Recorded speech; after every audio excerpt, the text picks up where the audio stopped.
दोस्तों, उत्तर प्रदेश में सियासी कड़वाहट और सियासी नाराजगी अभी कम नहीं हुई है, या यूं कह लीजिए कि बढ़ती जा रही है।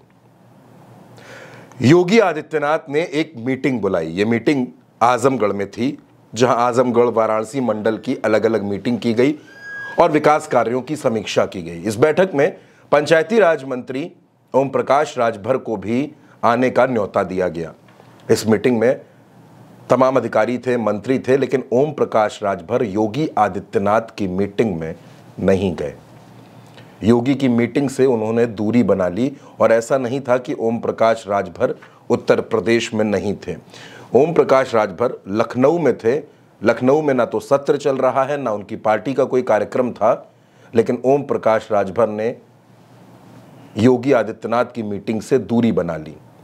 दूरी बनाई दोस्तों, यहां तक तो बात ठीक थी, लेकिन ओम प्रकाश राजभर उसी दिन, जिस दिन ये मीटिंग थी, उसी दिन केशव प्रसाद मौर्य से मुलाकात करते हैं। दोनों की हाथ मिलाते हुए तस्वीर सोशल मीडिया पर सामने आती है। केशव प्रसाद मौर्य खुद अपने एक्स अकाउंट पर ये तस्वीरें पोस्ट करते हैं और दोस्तों, खबरें ऐसी हैं कि दोनों के बीच आधे घंटे से भी ज़्यादा वक्त तक बैठकर बातचीत हुई। अब याद कीजिए दोस्तों, इससे कुछ वक्त पहले संजय निषाद केशव मौर्य के घर पहुंचे थे और उन्होंने केशव मौर्य से मुलाकात की थी। दरअसल 14 जुलाई को जब से प्रदेश कार्य समिति की मीटिंग हुई है, उसके बाद से लगातार केशव प्रसाद मौर्य के लखनऊ आवास पर नेताओं और मंत्रियों की भीड़ लग रही है। अब लोग ये आकलन कर रहे हैं कि क्या केशव प्रसाद मौर्य अपनी लॉबी को मजबूत करने की कोशिश कर रहे हैं। उस पर बात करेंगे दोस्तों, लेकिन उससे पहले मैं आपको 3 घटनाएं याद दिलाना चाहता हूं जो प्रदेश कार्य समिति के बाद से लगातार हो रही हैं। दोस्तों, प्रदेश कार्य समिति की मीटिंग के बाद प्रयागराज में नंदगोपाल गुप्ता नंदी के बेटे का रिसेप्शन था। केशव प्रसाद मौर्य और योगी आदित्यनाथ दोनों को वहां जाना था, लेकिन आखिरी मौके पर दोनों के रूट डाइवर्ट हो गए, दोनों के रूट बदल दिए गए और दोनों के वहां पहुंचने का समय भी बदल गया। पहले केशव प्रसाद मौर्य पहुंचे और केशव प्रसाद मौर्य वहां पहुंचे, उन्होंने आशीर्वाद दिया। योगी आदित्यनाथ जब तक वहां पहुंचते पहुंचते उसके पहले ही केशव प्रसाद मौर्य वहां से रवाना हो गए। इसके बाद योगी आदित्यनाथ ने प्रयागराज में विभागीय समीक्षा बैठक की। इस बैठक में केशव प्रसाद मौर्य को रहना था, लेकिन केशव प्रसाद मौर्य वहां न जाकर कौशाम्बी चले गए। इसके बाद दोस्तों, केशव प्रसाद मौर्य एक चिट्ठी लिखते हैं। वो चिट्ठी योगी आदित्यनाथ के विभाग को लिखी जाती है। उत्तर प्रदेश में नियुक्ति एवं कार्मिक विभाग योगी आदित्यनाथ के अधीन आता है और केशव प्रसाद मौर्य ने उसी विभाग के अपर मुख्य सचिव देवेश चतुर्वेदी को चिट्ठी लिख दी और ये पूछा कि आउटसोर्सिंग और संविदा से नौकरी देने के मामलों में आरक्षण का कितना पालन किया गया। यानी केशव मौर्य सीधे सीधे योगी आदित्यनाथ के विभाग से सवाल पूछ रहे हैं। अब दोस्तों, सवाल पूछने तक भी ठीक था, लेकिन केशव मौर्य ने एसीएस को यह निर्देश दिए कि इन मामलों में 2008 के शासनादेश को माना जाए। 2008 का शासनादेश मायावती की सरकार में आया था।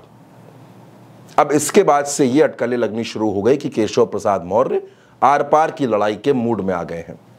और दोस्तों, 14 जुलाई के बाद से अगर आप देखेंगे, जब आपको याद होगा केशव प्रसाद मौर्य ने कहा था कि पार्टी के सभी नेताओं और कार्यकर्ताओं के लिए उनके दरवाजे हमेशा खुले हैं, उसके बाद से एक लंबी फहरिस्त है केशव प्रसाद मौर्य से मुलाकात करने वाले नेताओं की, चाहे वो सहारनपुर से चुनाव लड़ चुके राघव लखनपाल शर्मा हो या फिर कैबिनेट मंत्री संजय निषाद हो, ओम प्रकाश राजभर हो, और इसके साथ साथ केशव मौर्य जनता दर्शन भी कर रहे हैं, लोगों की समस्याएं सुन रहे हैं और लोगों के लिए फ़ोन भी कर रहे हैं। यानी उत्तर प्रदेश में रहकर ही केशव प्रसाद मौर्य जो उप मुख्यमंत्री हैं और मुख्यमंत्री, इन दोनों के बीच की जो दूरियां हैं वो कम नहीं हो रही, बल्कि बढ़ती जा रही हैं। दोस्तों, इस बीच एक मुलाकात और होती है। वो मुलाकात केशव प्रसाद मौर्य करते हैं राज्यपाल कलराज मिश्र से। कलराज मिश्र लखनऊ दौरे पर आए थे और ये मुलाकात लखनऊ में राजभवन में हुई। अब कलराज मिश्रा उत्तर प्रदेश की राजनीति के मंझे हुए खिलाड़ी हैं। उत्तर प्रदेश की राजनीतिक नब्ज को समझते हैं, टटोलना जानते हैं। और केशव प्रसाद मौर्य की मुलाकात होना, और वो भी ऐसे वक्त में होना जब उत्तर प्रदेश में सियासी रसाकशी की खबरें गांव गलियारों में गूंज रही हों, ऐसे में केशव प्रसाद मौर्य का इतना एक्टिव हो जाना दोस्तों, ये उत्तर प्रदेश में किसी बड़े सियासी विस्फोट की तरफ भी इशारा करता है। और क्या अब उत्तर प्रदेश में पहले जो लड़ाई मुख्यमंत्री बनाम उप मुख्यमंत्री थी, अब मंत्रियों की भी खेमेबंदी शुरू हो गई है। जिस तरह से ओम प्रकाश राजभर, संजय निषाद केशव प्रसाद मौर्य से मुलाकात कर रहे हैं, तो क्या इसके पीछे भी कोई बड़ा संदेश छिपा हुआ है? अब दोस्तों, बात जो कुछ भी हो, लेकिन फिलहाल जो तस्वीरें कहानी को बयां कर रही हैं वो यही बताते हैं कि उत्तर प्रदेश में सब कुछ ठीक ठाक नहीं चल रहा है।